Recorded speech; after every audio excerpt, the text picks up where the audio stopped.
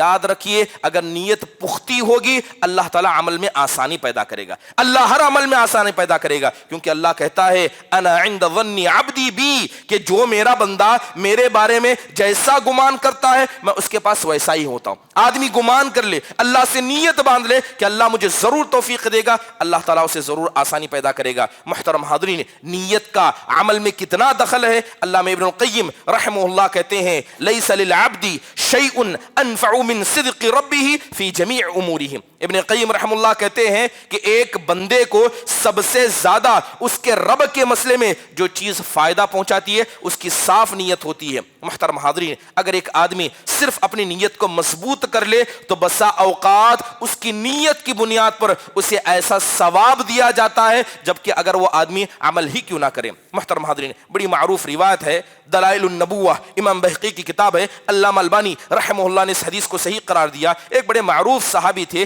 جن کا نام حضرت علبہ بن زید الانصاری رضی اللہ عنہ تھا.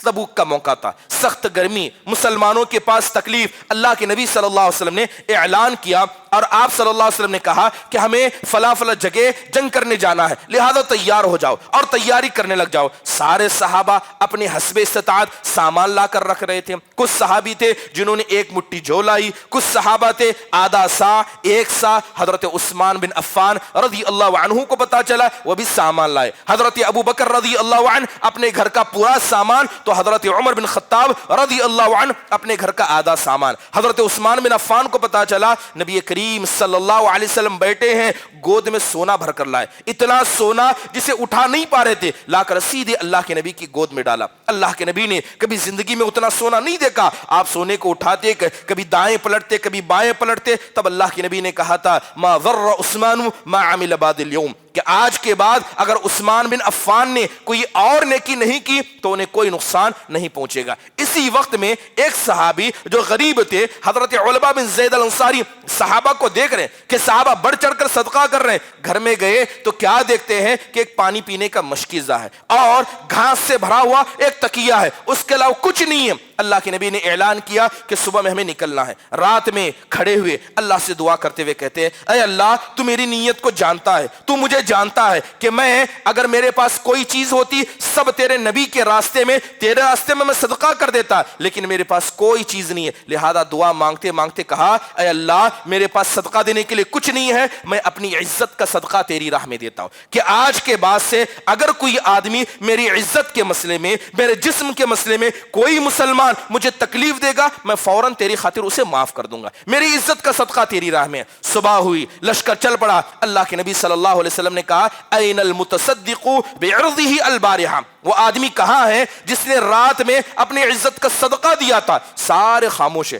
حضرت علبہ مجلس میں موجود تھے لیکن خاموش تھے, ڈر گئے کہیں میں نے کوئی بڑا معاملہ تو نہیں کر دیا کہ اللہ کے نبی پوچھ رہے ہیں. تب اللہ کے نبی نے کہا خوش ہو جاؤ, اللہ تعالیٰ نے اسے قبول شدہ زکوٰۃ میں شمار کر لیا. تم نے جو نیت کی اللہ نے تمہاری نیتوں کو قبول کیا. محترم حاضرین, بسا اوقات انسان کی ایک نیت, بسا اوقات انسان کی نیت اس کے عمل کو اتنا بھاری بنا دیتی ہے کہ زندگی بھر کے نیک اعمال اس ایک نیت کا مقابلہ بھی نہیں کر سکتے. کیا ہم نے وہ حدیث نہیں سنی, کیا وہ ہم نے حدیث نہیں سنی کہ ایک آدمی نے, ایک عورت نے کتے کو پانی پلا دیا, ایک عورت نے کیا کیا بلی کو باندھ کر رکھا, ایک آدمی نے چلتے ہوئے راستے سے پتھر کو ہٹا دیا. آپ تصور کریں کیا کوئی بڑا عمل ہے؟ ظاہراً عمل چھوٹا ہے لیکن عمل اور نیتیں اتنی بلند تھی کہ اللہ تبارک و تعالیٰ نے اتنا بلند مقام عطا کیا. رمضان کا مہینہ آنے والا ہے, ابھی اپنی سے نیتوں کو مضبوط کر لیں. امام جنید رحمہ اللہ فرماتے ہیں ان للہ عبادا ان للہ عبادا عاقلوا, کہتے ہیں کہ بے شک اللہ کے کچھ ایسے بندے ہیں جنہیں اللہ نے عقل سے نوازا. جیسی انہوں نے عقل کو پا آیا انہوں نے عمل کیا, جب عمل کیا تو عمل میں اخلاص کو لایا, اور جیسے ہی عمل میں وہ اخلاص کو لے آئے, اپنی نیت کو درست کیا, اللہ تعالیٰ نے سارے عمل کے دروازے ان کے لیے کھول دے. ابن عباس رضی اللہ عنہ کہا کرتے تھے انما يحفظ الرجل على قدر نیته, کہ اللہ تعالیٰ کسی آدمی کے سینے میں علم ہو یا اس کے دین کی حفاظت ہو, اس کی نیت کے اعتبار سے اس کو عطا کرتا ہے. بڑا مشہور قول سلف صالحین کا ہے, رب عمل صغیر یکبرہ النیہ ورب عمل کبیر یصغرہ النیہ. سلف صالحین کہا کرتے تھے بسا اوقات عمل بڑا چھوٹا ہوتا ہے, عمل بڑا معمولی ہوتا ہے, لیکن نیت اتنی بڑی ہوتی ہے کہ اللہ تعالیٰ اس کی نیت کے اعتبار سے اسے ثواب دے دیتا ہے. بسا اوقات انسان عمل تو بہت بڑا کرتا ہے مگر نیت بالکل چھوٹی ہوتی ہے, تو اللہ تعالیٰ اسے نیت کے اعتبار سے ثواب دیتا ہے. حضرت سالم بن عبداللہ رضی اللہ عنہ حضرت عمر بن عبدالعزیز کو خط لکھ کر کہتے ہیں اعلم ان عول اللہ للعبد علی قدر نیہ, کہتے ہیں اے عمر بن عبدالعزیز اس بات کو آپ سمجھ لیں کہ بے شک اللہ تعالیٰ بندے کی مدد اس کی نیت کے اعتبار سے کرتا ہے. اگر بندہ اللہ تعالیٰ کے مسئلے میں اپنی نیت کو مضبوط رکھتا ہے اللہ تعالیٰ ویسی ہی اس کی مدد کرتا ہے. امام احمد بن حنبل اپنے بیٹے کو نصیحت کرتے ہوئے کہتے یا بنیا انوی الخیر, اے میرے بچے ہمیشہ خیر کی نیت کیا کر, کیونکہ جب تک تو خیر کی نیت کرے گا, نیک اعمال کرنے کی نیت کرے گا, اللہ تعالیٰ اس نیک عمل کے نہ کرنے کے باوجود بھی تجھے اس کا ثواب دیتا رہے گا. بس اپنی نیت کو مضبوط رکھنا. محترم حاضرین, یہ بات ہم سب جانتے ہیں کہ ہر اعمال کا دار و مدار نیت پر ہے. رمضان کے روزے آپ نے رکھے لیکن آپ کی نیت مضبوط نہیں تھی, آپ نے زکوٰۃ ادا کی آپ کی نیت صحیح نہیں تھی, آپ نے صدقہ دیا, آپ نے دین کی خدمت کی, آپ نے اعتکاف کیا, آپ نے سب کچھ کیا, لیکن نیت درست نہیں ہوگی, یہ عمل اللہ کے یہاں تک نہیں پہنچے گا. محترم حاضرین, اس کے علاوہ ایک اہم عمل جس کے ذریعے ہمیں رمضان کا استقبال کرنا ہے, جس میں نیت کا اہم دخل ہے, ابھی سے نیت کریں کہ انشاءاللہ رمضان کا مکمل مہینہ ہم کیا کریں گے, اللہ کی عبادت کریں گے. دیکھا جاتا ہے کہ پہلا عشرہ کہیں یا شروع کا ایک ہفتہ کہیں لوگ درس و دروس میں بڑھتے ہیں, بڑی پابندی کے ساتھ نمازوں کا اہتمام کرتے ہیں, لیکن ایک ہفتہ ہی وہ ایمان اس حالت میں باقی رہتا ہے, فوراً ایمان کمزور ہوتا ہے. دیکھتے ہیں کہ 15ویں روزے یا اس کے ہوتے ہوتے مسجدیں خالی ہو جاتی ہیں, اور پھر جیسے ہی رمضان اختتام پر پہنچتا ہے دوبارہ سب کے سب دوبارہ مسجدوں کی طرف لوٹ آتے ہیں. یہ ایمان کے ایک آدمی کے نیت کی کمی کا نتیجہ ہے. اس لیے اللہ کے نبی نے کہا من قام رمضان ایمانا واحتسابا, کہ جو آدمی رمضان کے مہینے کو ایمان کے ساتھ اور ثواب کی امید سے کرے. آپ نے مکمل رمضان کا مہینہ کہا, صرف رمضان کا بعض حصہ نہیں کہا. لہذا انسان کو نیت کرنی چاہیے کہ اللہ تعالیٰ اسے توفیق دے کہ جس طرح اس نے رمضان کی شروعات کی اسی طرح مکمل طور پر وہ آدمی رمضان کے مہینے میں عبادت کرے گا. ایک بڑا اہم مسئلہ وقت کا صحیح استعمال ہے. آج ہم دیکھتے ہیں کہ رمضان کا مہینہ تو آ جاتا ہے لیکن لوگوں کے پاس کوئی تنظیم نہیں ہوتی ہے. سفر کو جانا ہے, کوئی بزنس کا کام کرنا ہے, انسان خاکہ بناتا ہے, ڈائیگرام بناتا ہے کہ میں پہلے یہ کروں گا, میں پہلے وہ کروں گا. بتائیے اللہ کے حقیقی بندے کچھ ایسے بھی ہیں جو رمضان کے آنے سے پہلے ڈائیگرام بنا دے کہ میں اس کام کو کروں گا, میں ان اعمال کو کروں گا, میں ان چیزوں سے بچوں گا. یاد رکھیے جب تک آپ اللہ کے سامنے اپنی نیتوں کو یہ نہ دکھائیں اے اللہ میں رمضان کا مہینہ پانا چاہتا ہوں, اے اللہ تیری مغفرت چاہتا ہوں, اللہ کی مدد کبھی انسان کے پاس نہیں آ سکتی. محترم حاضرین, رمضان کا مہینہ دیکھا جاتا ہے کہ خاص کر مرد حضرات یا خاص کر کچھ خواتین شاپنگ کے مسئلے میں یا زیادہ لہو و لعب کے کاموں میں, کھانے پینے میں اپنے وقت کو گزار دیتے ہیں. یقیناً یہ وقت کی بربادی ہے, اور یاد رکھیے ایسی چیزیں اللہ سبحانہ و تعالیٰ کے پاس قابل مؤاخذہ ہیں. رمضان کے مہینے میں یا اس کا استقبال کیسے کرنا چاہیے, انسان کو نیت کرنی چاہیے کہ وہ کچھ ایسے کاموں کو رمضان کے مہینے میں کرے گا جو کام کیا ہے اسے اللہ تعالیٰ کے پاس محبوب بنا سکتے ہیں. جیسے مثال کے طور پر ایک بڑا پیارا کام جو حضرت ابوبکر صدیق نے کیا تھا, بڑی مشہور حدیث ہے. اللہ کے نبی بیٹھے ہیں, آپ نے کہا من اصبح منکم صائما, اللہ کے نبی نے پوچھا کہ تم میں سے کس آدمی نے روزہ رکھا ہے, تو صحابہ میں سے سارے خاموش تھے. حضرت ابوبکر کھڑے ہوئے کہنے لگے اللہ کے نبی میں نے روزہ رکھا ہے. آپ نے پوچھا تم میں سے کس نے آج ایک جنازے کو کندھا دیا, حضرت ابوبکر کھڑے ہوئے کہا کہ میں نے. پوچھا کہ تم میں سے کس نے ایک مسکین کو کھانا کھلایا, کہا کہ میں نے. آپ نے کہا کہ تم میں سے کس نے ایک ایک مریض کی عیادت کی، کہا کہ میں نے ان 4 عمل کو حضرت ابوبکر صدیق رضی اللہ عنہ نے ایک دن میں کیا تھا۔ کیا تھا؟ روزہ رکھنا، جنازے کو کندھا دینا، ایک مسکین کو کھلانا اور ایک مریض کی عیادت کرنا۔ اللہ کے نبی نے کہا جس آدمی کے پاس یہ چیزیں اکٹھا ہو جائیں اللہ تعالیٰ اس کے لیے جنت کے دروازے آسان کرتا ہے۔ ابھی سے نیت کریں، رمضان کا مہینہ آنے والا ہے، ایک دن زندگی میں ایسا ضرور آئے کہ اس حدیث پر آپ ضرور عمل کریں اور اللہ سے امید رکھیں کہ اللہ تعالیٰ ضرور اس کا مجھے بہترین ثواب دے گا۔ اور ایک حدیث اللہ کے نبی صلی اللہ علیہ وسلم کہتے ہیں کہ جو آدمی لگاتار 40 دن تک تکبیر تحریمہ کے ساتھ نماز پڑھتا ہے اللہ اس کی گردن کو 2 چیزوں سے آزاد کر دیتا ہے۔ ایک، اللہ اس کی گردن کو جہنم سے آزاد کرتا ہے، اور ایسے آدمی کے دل میں کبھی نفاق نہیں آ سکتا۔ رمضان کا مہینہ اس حدیث پر عمل کرنے کا بہترین مہینہ ہے، چاہے رمضان کے پہلے کے 10 دن لے یا رمضان کے بعد کے 10 دن، 30 دن رمضان کے اور 10 دن جوڑ لیں اور کوشش کریں کہ اس حدیث پر آپ عمل کریں۔ ہر نماز کو تکبیر تحریمہ کے ساتھ مسجد میں آ کر ادا کریں، ضرور عمل کرنے کی کوشش کریں۔ ہمیں نہیں پتا کہ ہمارے عمل کہاں تک اللہ تک پہنچتے ہیں اور کہاں تک ان کا ثواب ہمیں دیا جاتا ہے، لیکن کچھ کام انسان کو ایسا ضرور کرنا چاہیے جس کی بنیاد پر انسان اللہ تعالیٰ سے خیر کی امید رکھ سکتا ہے۔ محترم حاضرین، رمضان کے مہینے کا استقبال دل کی پاکی کے ذریعے کرے، دل کو پاک و صاف کرے۔ کس سے پاک و صاف کرے؟ سب سے پہلے اپنے دل کو حسد سے پاک کرے، کینے سے پاک کرے، بغض و عداوت سے پاک کرے۔ کیسا لگے گا کہ ایک آدمی روزہ رہتا ہے، اپنے بزنس کو چھوڑ دیتا ہے، اللہ کے لیے قرآن کی تلاوت کرتا ہے، لیکن اسے بتا دیا جائے کہ تیری عبادتیں آسمان تک پہنچی نہیں، اللہ نے انہیں قبول ہی نہیں کیا ہے۔ ایسا ہو سکتا ہے جب انسان اپنے دل میں کسی مسلمان کے لیے نفرت رکھے، انسان اپنے دل میں کسی کے لیے بغض و عداوت رکھے۔ دل کی سلامتی یہ اعمال کے اللہ کے یہاں قبول ہونے کی ایک بڑی کیا ہے، بڑی سعادت کی بات ہے۔ حضرت ابو ہریرہ رضی اللہ عنہ کی حدیث ہے، اللہ کے نبی نے کہا تعرض اعمال الناس یوم الاثنین والخمیس۔ آپ صلی اللہ علیہ وسلم نے کہا کہ جب پیر کا دن ہوتا ہے، جمعرات کا دن ہوتا ہے، بندے کے ہفتے بھر کے اعمال اللہ کے پاس پہنچا دیے جاتے ہیں۔ اللہ تعالیٰ ہر آدمی کو معاف کرتا ہے سوائے 2 آدمی کے۔ اللہ ہر آدمی کے عمل کو بھی قبول کرتا ہے سوائے 2 آدمی کے، ایک وہ جس نے شرک کیا ہو اور دوسرا وہ جس کے اس کے اور اس کے بھائی کے دل کے درمیان کسی قسم کا رنجش باقی ہو۔ اپنے دلوں کو ابھی سے پاک کر لیں۔ اگر آپ کے معاملات کسی کے ساتھ الجھے ہو، یاد رکھیے ہمارا ایمان اتنا کمزور ہو گیا ہے، انسان سمجھتا ہے کہ میں اس سے انتقام لوں گا، میں اسے دنیا میں دکھاؤں گا۔ جب آپ کوشش کریں جناب محمد الرسول اللہ صلی اللہ علیہ وسلم کی زندگی پر غور کریں، آپ ہر مسئلے کو اللہ کے حوالے کر دیتے۔ مشکل آئی، دشمنوں نے ستایا، آپ نے اللہ کے حوالے کیا، آپ نے کبھی بڑھ کر کسی کا بدلہ لینا نہیں چاہا۔ اللہ تعالیٰ کہتا ہے کہ وَمَن يَتَوَكَّلْ عَلَى اللَّهِ فَهُوَ حَسْبُهُ، جو اللہ پر بھروسہ کرے، مسئلے کو اللہ کے حوالے چھوڑ دے، اللہ سے بڑھ کر کوئی کارساز نہیں، اللہ سے بڑھ کر کسی آدمی کو سزا دینا یا کسی آدمی کی مدد کرنے سے بڑھ کر نہیں۔ تمام معاملات کو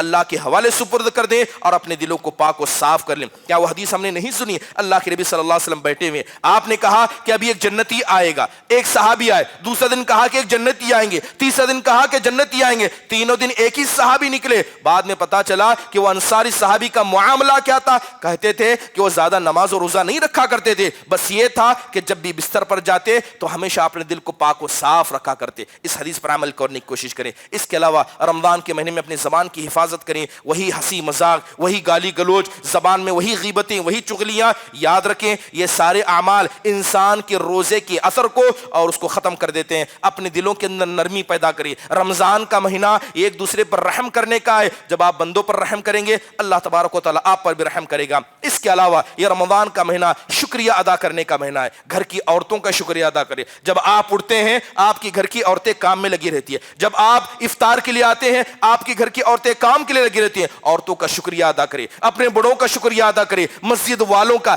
ہر وہ آدمی جو رمضان کے مہینے میں آپ کی عبادت میں مددگار ہو اس کا شکریہ ادا کرنا سیکھیں، کیونکہ کوئی آدمی جب تک وہ بندوں کا شکریہ نہیں ادا کرتا یاد رکھیں وہ اللہ کبھی کبھی شکر ادا نہیں کر سکتا۔ اس کے علاوہ رمضان کا مہینہ آنے سے پہلے توبہ و استغفار کریں، یہ سب سے ایک بہترین عبادت ہے۔ محترم حاضرین، رمضان کے مہینے میں کوشش کریں. کس بات کی کوشش کریں؟ کہ کم سے کم 1 سے زیادہ مرتبہ قرآن ختم کرنے کی کوشش کریں. مکمل تراویح کو امام کے ساتھ پڑھنے کی کوشش کریں. بعض حضرات کو دیکھا جاتا ہے کہ کچھ کاموں کو رمضان میں ادا کرتے ہیں جو نہیں کرنے چاہیے. جیسے استقبال رمضان کا بعض لوگ روزہ رکھتے ہیں کہ ہمیں رمضان میں روزہ رکھنا ہے، اس کے آنے سے پہلے 1-2 دن ایڈوانس روزہ رکھتے ہیں جو شریعت سے ثابت نہیں ہے. اور بعض تاجر حضرات جیسے رمضان کا مہینہ آ گیا، یہ ٹوپی جو 200 میں آتی تھی رمضان میں آتے 250 ہو جاتی. وہ کھجور دیکھا جاتا ہے کہ تاجر حضرات رمضان کے مہینے کا غلط فائدہ اٹھاتے ہوئے تجارت میں مول بھاؤ میں زیادہ کر دیتے ہیں، بلکہ تجارت کی کیا ہے، ریٹس کو بڑھا دیتے ہیں. اللہ تعالیٰ سے ڈریں، رزق دینے والا اللہ ہے. آپ بندوں پر آسانی کریں، انشاءاللہ تعالیٰ اللہ آپ پر آسانی کرے گا. اس کے علاوہ بہت سارے لوگ زکوٰۃ کو تاخیر سے دیتے ہیں. زکوٰۃ کیا ہے؟ شعبان میں واجب ہو گئی، رمضان سے پہلے واجب ہو گئی. رمضان میں زکوٰۃ دینے کی خاطر لوگ 1-2 مہینہ انتظار کر کے رمضان میں زکوٰۃ دیتے، جبکہ شریعت کی صاف مخالفت ہے. جب آپ پر زکوٰۃ واجب ہو جائے، جس مہینے میں واجب ہو جائے، فوراً زکوٰۃ کو ادا کریں. اس کے علاوہ آخری بات، رمضان آنے والا ہے، روزے کے بہت سارے احکام ہیں، اعتکاف کے بہت سارے احکام ہیں. رمضان کے مہینے میں روزے میں غلطیاں ہو جائیں، اس کے بہت سارے احکام ہیں. ان احکام کو ابھی سے پڑھ لیں، ان احکام کو جان لیں. صحابہ کا مسئلہ یہ تھا کہ صحابہ عمل کرنے سے پہلے علم حاصل کرتے اور ہم غلطی کرنے کے بعد علم حاصل کرتے ہیں. اللہ تعالیٰ ہم سب کو رمضان کا صحیح استقبال کرنے، رمضان کے آنے سے پہلے اپنی نیتوں کو درست کرنے کی توفیق نصیب فرمائے. اقول قولی هذا واستغفر الله لي ولكم ولسائر المسلمين من كل ذنب فاستغفروا انه هو الغفور الرحيم.